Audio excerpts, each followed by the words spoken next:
Yo, ENC goes to Low Road here once again. I wanted to get on today. I didn't want this one to go as long as yesterday.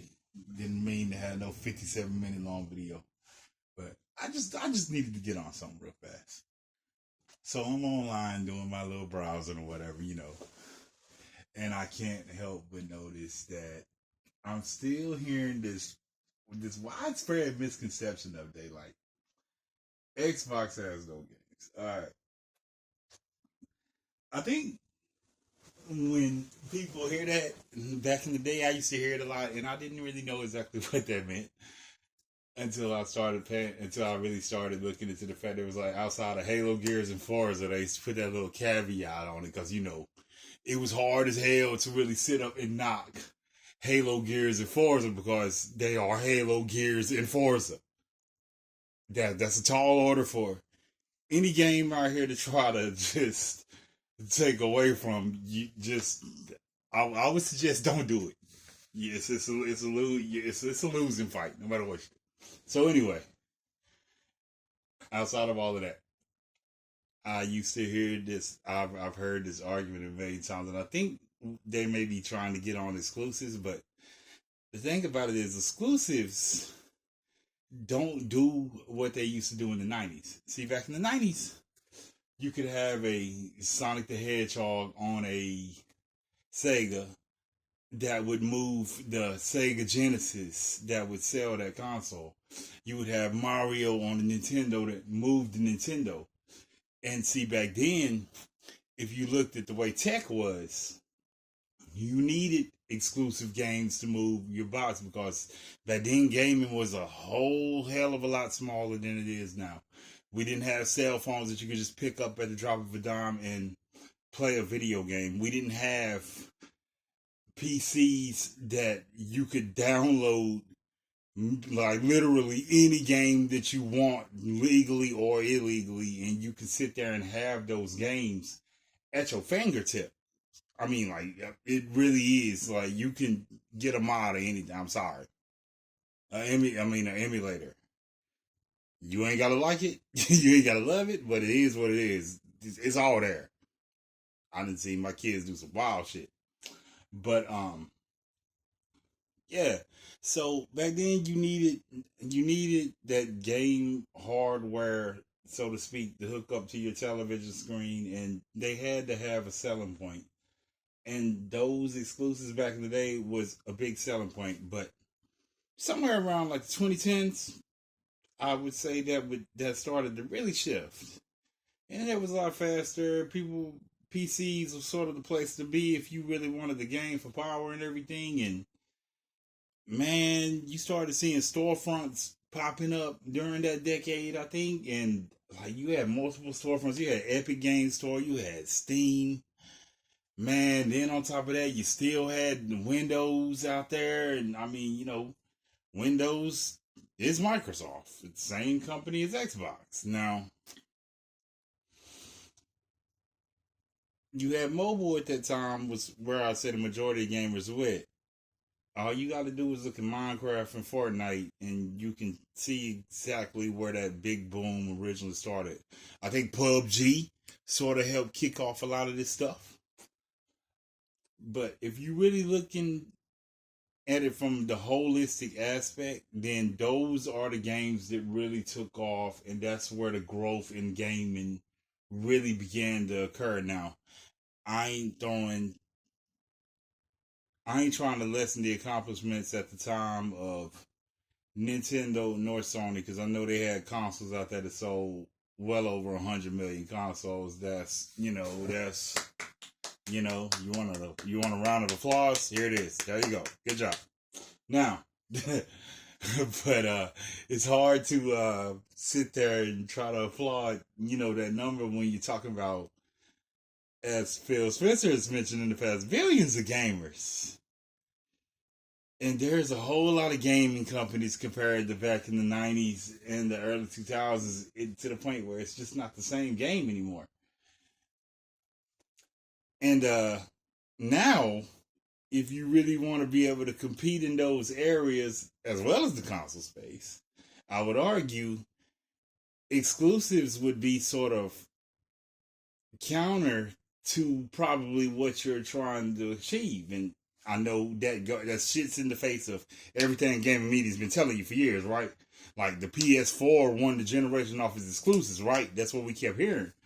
But if you really go back and you start looking at them numbers, you'll see Call of Duty, Madden, NBA 2K, Grand Theft Auto 5. Daggone, you'll see Minecraft, Fortnite. What am I missing? There's a oh yeah, FIFA. Lord of mercy, that was a monster.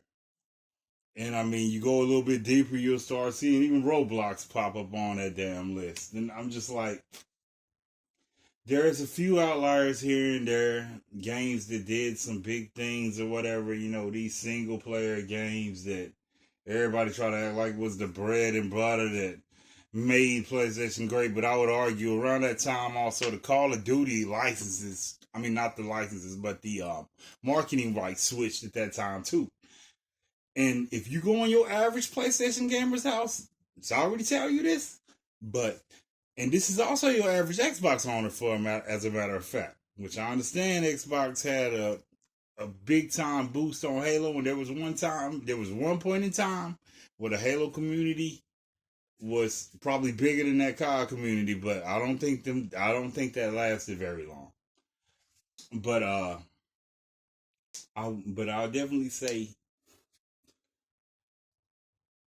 I would argue that if you went inside of your average Xbox or PlayStation owner's household, I guarantee you, it don't matter if they got 2 games or 20 or 200 or 2,000, you are going to find one thing in common. And one of those original 7 or 8 games that I just named off is going to be in that household.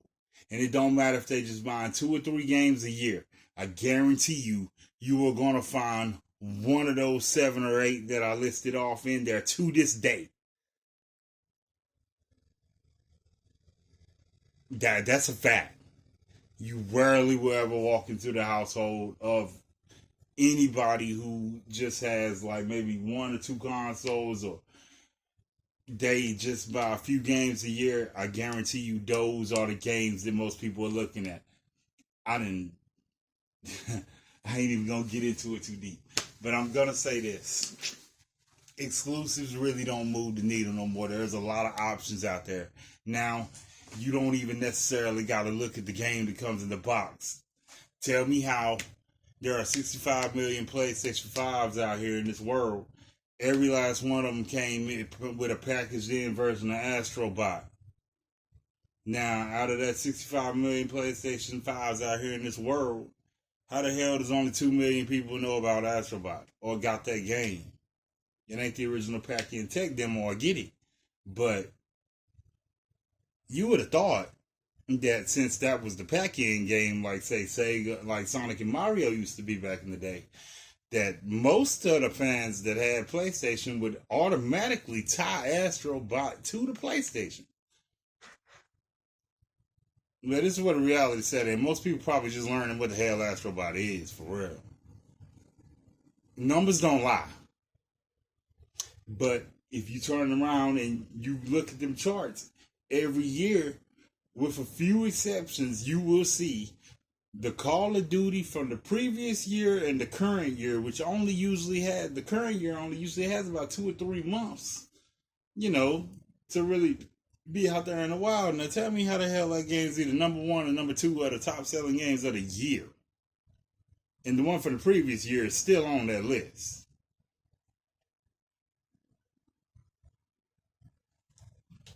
It's a it's a weird world we live in sometimes, where I feel like the media tries to shield that fact. But I'm going back to this thing right here where you talk about Xbox and got no games, and then you talk about, like, I've heard a lot of where they was saying that over the course of the last generation, and I spent right much of the beginning of the last generation sort of sitting out sort of looking in before I jumped in with my Xbox One and Game Pass. And one thing I did notice in the beginning was they were suffering from lack of first party studios, no doubt about it. Like you had 343, which was Halo. You had the Coalition, which was Gears, and you had Game Studios Publishing, which put out a lot of stuff. You had Turn 10, which is Forza Motorsport. I gotta specify that now. And you had Rare. Rare was there. You know, originally the ones back on Nintendo that made Killer Instinct and Perfect Dark and a lot of those classic Nintendo IP. They had been acquired by Xbox in the early 2000s, I think. So they were still there. So, and now they make Sea of Thieves. So you had five.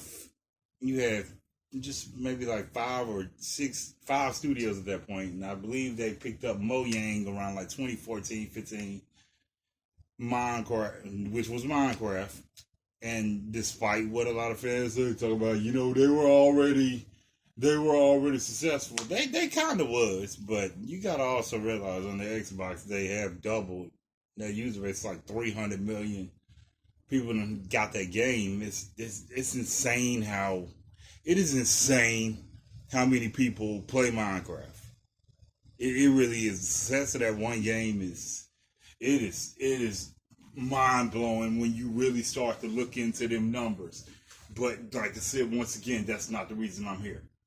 Back in 2018, I remember Xbox started the initiative, and they went and bought like 4 studios. They announced it all at E3 2018. I'll never forget this moment when they came out and, you know, they announced those 4 studios, and then later on in the year 2 more came. Then the following year another one came.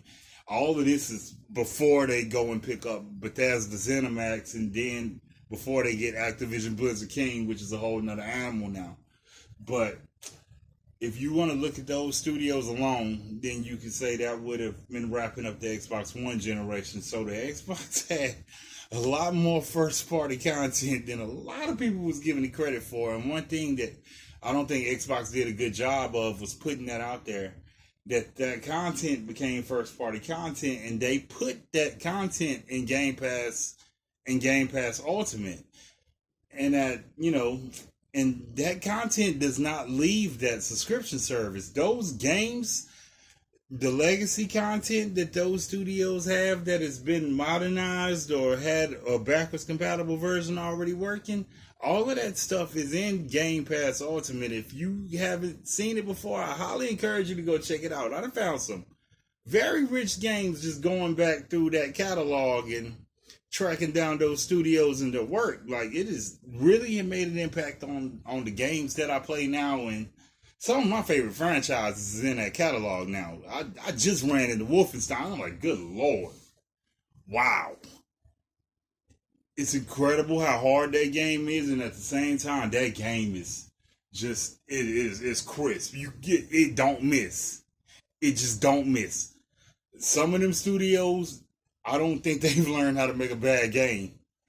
If you don't believe me, check Playground Games. Like, if their Playground Games and the Coalition with Gears, good Lord, if there is a way to make a bad game, they ain't quite figured it out yet. So kudos to them. I don't think Obsidian has either. Their catalog then just proved to be just crispy. But anyway, if you look at this list, the top of it, you start seeing 2020. And a lot of games that people try to sort of like, they just look at them. You see Wasteland, Ori, Bleeding Edge, Gears Tactics, Minecraft Flight Simulator, Battletoads. Tell me why Age of Empires 3, which I didn't even know it was a thing. That's a PC thing, see? And Xbox is also, you know, they do day and date on PC as well as console. So there's a whole nother catalog out there that a lot of, just if you're looking in the console space alone, you're not seeing. which I suspect that's about to change due to some changes that's coming to cloud gaming soon. And those lines might start to, they're really going to start to blur this generation. And I think that's something that a lot of console gamers ain't seeing, that that's really going to end up becoming a thing. And your console may start to look like this item that right now you may champion, but it may start to look like this item that is kind of in your way, because cloud gaming is, I'm telling you, it's getting there. It's evolved over the last 5 years. It's crazy how much it's evolved in this short amount of time. It really is. That's where we're going. But anyways, you look at that output for that 1 year already, even back then. That's 1, 2, 3, 4, 5, 6, 7, 8, 9 games for that 1 year. You go down to the next year, you see it slowed down a little bit in 21. You got Quake got remastered, it looked like, Psychonauts 2, Age of Empires 4, Forza Horizon 5, and Halo Infinite same year. And I don't think that's including anything. I don't think this list right here is covering all of those games that got the DLCs and all these add-ons like Fallout 76. I know we got some stuff during that year. You see Elder Scrolls is about every year when they do a showcase. And like, I mean, some of these games, the support, Sea of Thieves has been rolling since it came out. A lot of this stuff you just don't see it talked about enough, and it don't matter if you talk about it or not, because these games is, trust me, they're eating. They're eating very, very well. You go on to 22, a year where I remember everybody talked about how I think Starfield and Redfall got pushed off to the following year, and people were just disappointed in the content.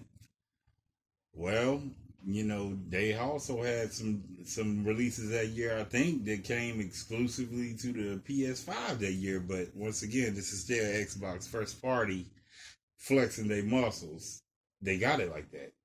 Got Game Studios publishing once again. As Dusk Falls, they usually always got something that comes out, and it's just about an every year thing. Xbox Game Studios publishing be on. They just be on it. That Deathloop Xbox version is actually listed in 22. I thought that was 21. See, that's something I got wrong. So they also dropped Ghostwire Tokyo that year. Grounded and Pentiment. And Grounded got its full release. It had been in beta for a little while. So I understand where you can look at Pentiment and be like, yeah, they dropped the ball that year or whatever, and they got beat up for it. But in 2023, they decided they would just go crazy with all of these games. And for anything that you can take away or try to take away from, you look at that year.